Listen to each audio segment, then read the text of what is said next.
Hey guys, देखिए आज मैं आपको एक ऐसी कंपनी के बारे में बताने जा रहा हूँ जो काफ़ी अच्छे लेवल पे मिल रहा है, काफ़ी अच्छे प्राइस पे मिल रहा है और कंपनी जो बिज़नेस करता है वो भी आपको पसंद आएगा सर। कंपनी का बिज़नेस भी आपको ज़्यादा अच्छा लगेगा। बस हमें यही तो चाहिए, अच्छे बिज़नेस करने वाले कंपनी। तो सर बहुत जल्द मैं डेटा सेंटर के ऊपर वीडियो बनाने जा रहा हूँ, तो चैनल को सब्सक्राइब कर लीजिएगा ताकि आपके पास नोटिफिकेशन चले जाए। अब ज़्यादा नहीं, 1-2 दिन के अंदर ही मैं वीडियो डाल दूंगा, तो सब्सक्राइब करके रखोगे तो नोटिफिकेशन मैं आपके पास भेज दूंगा। तो पहले तो आप समझ लीजिए कि सर ये 99 रुपीज़ में मिल रहा, मात्र 99 रुपीज़ में मिल रहा है सर। 4800% तक का तो सर पहले ही इसने रिटर्न निकाल के दे रखा है। एक बार क्या हुआ था कि सर लगभग ये जो स्टॉक है 180-90 रुपीज़ को ये टच करने जा रहा था, 180-90 रुपीज़ को ये टच करने जा रहा था, मतलब 200 रुपीज़ के बाजू में ही था सर। लेकिन उसके बाद से क्या हुआ कि सर ये स्टॉक जो है बहुत बुरी तरीके से गिरा और लगभग ऑलमोस्ट मान लीजिए कि लगभग 80 रुपीज़ के बाजू में आ चुका था, 70-80 रुपीज़ में ये आ चुका था सर। और आज अगर आप देखोगे तो ये स्टॉक 20% का अपर सर्किट है।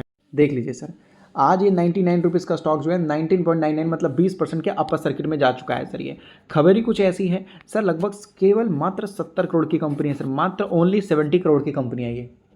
और सर 1% तक का तो ये आपको डिविडेंड देता है। आज ये कंपनी 1% का आपको डिविडेंड देता है, पहले ही आपको ज़्यादा देता होगा। क्यों? क्योंकि सर आज 20% स्टॉक भाग गया तो डिविडेंड का परसेंटेज कम हो गया होगा ना। समझ रहे हैं ना मैं क्या क्या बोल रहा हूँ? स्टॉक का प्राइस जब जब ऊपर जाता है तो डिविडेंड का परसेंटेज जो होता है ये कम होता रहता है, कम होता रहता है सर। और स्टॉक ये भाग जाएगा कल के डेट में 120 रुपये में, ये 150 रुपये में चला जाएगा, तो आप देखिएगा, नोटिस कीजिएगा, ये जो डिविडेंड का रेट आपको 1% दिख रहा है ना सर, ये 0.80% हो जाएगा, पॉइंट लगभग जो है सर 60% हो जाएगा, ऐसा हो जाएगा सर ये। तो ये 1% से भी ज़्यादा डिविडेंड आपको देता था कंपनी।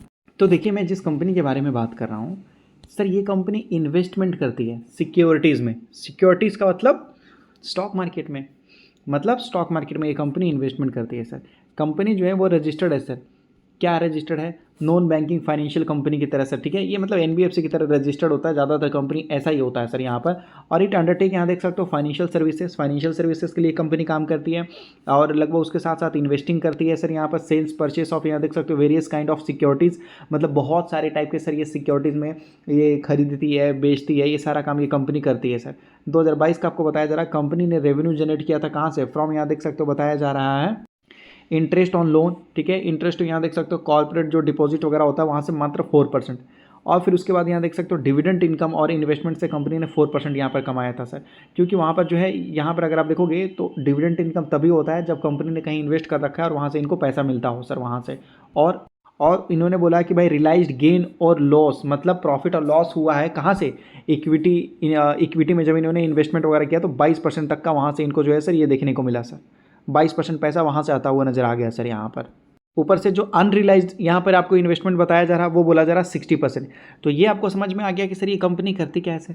और ऊपर से ये कंपनी बोलती है कि जो ट्रेडिंग वगैरह करती है, ट्रेडिंग करती है इक्विटी, डेरिवेटिव, ये सारी चीज़ों से, तो कंपनी 10% पैसा कमाती है सर। मतलब ये company totally sir security market में काम करता है। मतलब कंपनी स्टॉक खरीदती है, बेचती है, जहाँ इनको जो अच्छा लगता है वहाँ पर ये सारा काम ये करती है सर यहाँ पर। तो सर ये कंपनी 70 करोड़ की है। कंपनी ने इन्वेस्टमेंट कर रखा है 80 करोड़ का। हाँ, आइए मैं आपको दिखाता हूँ। ये है सर कंपनी का एनुअल रिपोर्ट। एनुअल रिपोर्ट का मैं आपको पेज नंबर दिखा देता हूँ। ये है सर 31 पेज नंबर, तो मतलब ये है 32 पेज नंबर सर, ये है 32 पेज नंबर। यहाँ पर जब आप जाओगे तो आपको पता चलेगा सर, कंपनी बोलती है कि भाई इन्वेस्टमेंट 7, यहाँ पर बताया जा रहा, नोट नंबर 7 में कंपनी बोल रही है कि हमने इन्वेस्टमेंट कर रखा है कहाँ कहाँ, कंपनी का नाम यहाँ पर आपको बताया जा रहा, और ये आपको बताया जा रहा 2025 और ये 2024 में कितना कितना इन्वेस्टमेंट इन्होंने कर रखा है सर। तो कंपनी बोलती है कि देखिए भाई साहब, हमने कहाँ कहाँ इन्वेस्टमेंट कर रखा है, ये लोग सब बोल रहे हैं। आदित्य बिरला में इन्होंने इन्वेस्ट कर रखा है, आदित्य बिरला फैशन में इन्होंने इन्वेस्ट कर रखा है सर, एग्री बिजनेस में इन्होंने कर रखा है सर यहाँ पर। ये बहुत सारे ऐसे कंपनी जिसके बारे में मुझे खुद ही नहीं पता है सर यहाँ पर, ठीक है। अमर राजा में इन्होंने कर रखा है सर। उसके साथ साथ बहुत सारे है सर। ये टाटा की कंपनी है ऑटोमेटिव स्टैंपिंग, उसमें कर रखा है सर यहाँ पर। सिंटेक्स लिमिटेड में इन्होंने कर रखा है, यहाँ देख सकते हो, बताया जा रहा है। भारत होटल्स में इन्होंने कर रखा है। उसके साथ साथ बड़े भारतीय एयरटेल में भी कर रखा है सर यहाँ पर। उसके बाद ब्रिटानिया इंडस्ट्री में, कैनरा बैंक में, CMI लिमिटेड में, DCM श्रीराम फाइनेंस में इन्होंने कर रखा है सर। DB रियलिटी में कर रखा है। डॉल्फिन ऑफशोर जैसे पेनी स्टॉक्स में भी इन्होंने इन्होंने इन्वेस्टमेंट कर रखा है सर यहाँ पर। और भी है धर्मराज शुगर, यहाँ देख सकते हो इस कंपनी में इन्वेस्टमेंट कर रखा है। इंजीनियरिंग इंडिया में कर रखा है सर। बहुत सारे गार्डन रिसर्च शिप बिल्डर में भी इन्होंने कर रखा है यहाँ पर। यहाँ देख सकते हो बताया जा रहा है ग्लोबल स्टोन में कर रखा है इन्होंने। GVK पावर इंफ्रा के बारे में इन्होंने कर रखा है। हिंदवेयर होम में इन्होंने कर रखा है। हुतामकी इंडिया में इन्होंने कर रखा है sir. India bull housing finance में इन्होंने कर रखा है। इस तरीके से इंडिया बुल रियल एस्टेट में कर रखा है। इंडसइंड बैंक में कर रखा है। ITC होटल में, जयकोर में, JK सीमेंट में, जियो फाइनेंशियल सर्विसेज में, ज्योति स्ट्रक्चर में, KPR मिल्स में, यहाँ देख सकते हो लैंसर डायमंड में इन्होंने कर रखा है। इस तरीके से कर करके सर इन्होंने बहुत सारी कंपनियों में इन्वेस्ट कर रखा है सर। ओसवाल एग्रो में यहाँ देख सकते हो, प्रकाश इंडस्ट्री में, पंजाब नेशनल बैंक में कर रखा है। बड़े बड़े कंपनियों में इन्होंने भी इन्वेस्टमेंट कर रखा है सर। यहाँ देख सकते हो रिलायंस इंडस्ट्री में भी सर इन्होंने इन्वेस्टमेंट कर रखा है। गजब। रिलायंस इंडस्ट्री में यहाँ देख सकते हो मदरसन सुमी में इन्वेस्टमेंट कर रखा है सर। बड़े बड़े कंपनियों में भी इन्होंने पैसा डाल रखा है सर। ठीक है, स्ट्रीट लाइट टेक्नोलॉजी में इन्होंने डाल रखा है। सूरज इंडस्ट्री में डाल रखा है। न्यू इंडिया में डाल रखा है। टाटा मोटर में भी इन्होंने इन्वेस्टमेंट कर रखा है सर। यहाँ देख सकते हो सर। ठीक है, टाटा मोटर, टाटा स्टील में कर रखा है। वेंकीज इंडिया में कर रखा है। वर्धमान टेक्सटाइल में कर रखा है सर। ये जी एंटरटेनमेंट में बहुत सारे, मतलब टोटल 72 कंपनियों में इन्होंने इन्वेस्ट कर रखा है सर। और नीचे देखते हैं, हाँ यहाँ पर देख सकते हो मतलब 72 कंपनियों में इन्होंने इन्वेस्टमेंट कर रखा है टोटल। देख लो इस कदर सर इन्होंने काफ़ी तगड़ा वाला इन्वेस्टमेंट कर रखा है, बहुत बड़ा। सर आपने, हमने कितने कंपनियों में इन्वेस्टमेंट कर रखा हो सर? 10, 20, 30, सर इन्होंने 70 कंपनी से भी ज़्यादा में इन्वेस्ट कर रखा है सर। और केवल वही नहीं सर, यहाँ पर और भी बहुत सारी चीज़ों में इन्होंने इन्वेस्टमेंट कर रखा है सर। नॉन करेंट इन्वेस्टमेंट है सर, यहाँ पर देख सकते हो।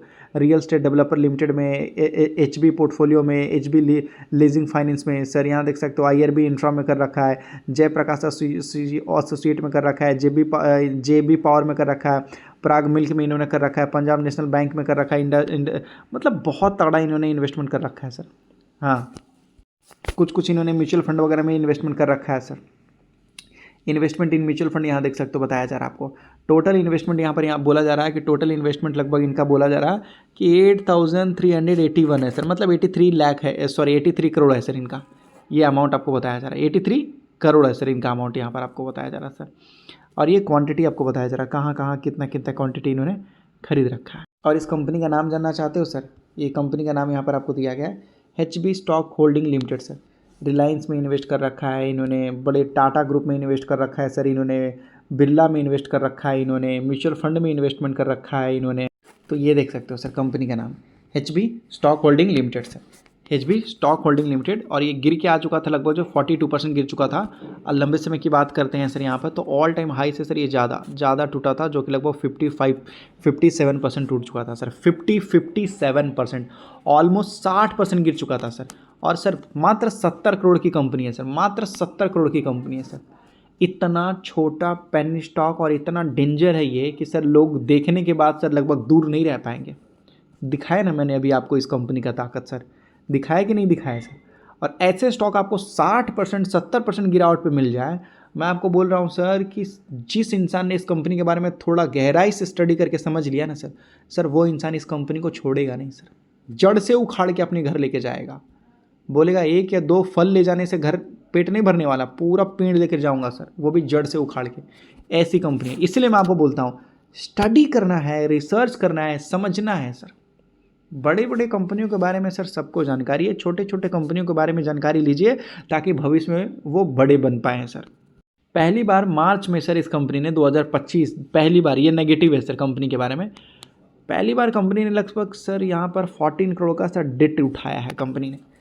पता नहीं सर किस वजह से, पहली बार। कंपनी तो पहले डेट फ्री हुआ करती थी सर, और ये कंपनी तो सर पेट भर के डिविडेंड देती है 1%, 2% का। इस कंपनी को डेट की क्या जरूरत पड़ गई सर?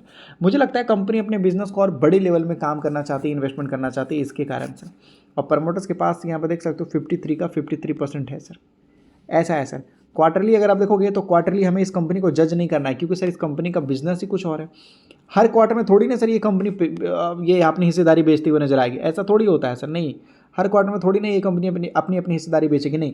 और इस कंपनी के ऊपर टैक्स भी कम लगता है सर, 12.5% का ही टैक्स लगता होगा। Long term capital gain tax इतना ही है सर। देख रहे हो क्वार्टरली 7-7.5 करोड़ का तो सर इस कंपनी ने प्रॉफिट कर लिया है सर जून के क्वार्टर में। मतलब समझते हो सर, 70 करोड़ की कंपनी ने 7 करोड़ का प्रॉफिट कर लिया। मतलब समझते हो सर आप, 10% तो कंपनी अपने पूरे कंपनी का क्वार्टरली प्रॉफिट कर रही है sir. Profit and loss account अगर हम देखें यहाँ पर, तो प्रॉफिट एंड लॉस अकाउंट में आपको नहीं दिख रहा सर 38 करोड़ का, जहाँ कंपनी प्रॉफिट कर रही है, मतलब समझ लीजिए कंपनी क्या कर रही है। ये 38 करोड़ का प्रॉफिट कहाँ से होता है, कंपनी इन्वेस्टमेंट अपना बेचती है और दूसरे जगह फिर खरीदती है सर, तब ऐसा होता है। और 12 नवंबर को इस कंपनी का रिजल्ट है, ध्यान दीजिएगा सर, 12 नवंबर को इस कंपनी का रिजल्ट है सर, ध्यान दीजिएगा और चैनल को सब्सक्राइब कर लीजिएगा सर।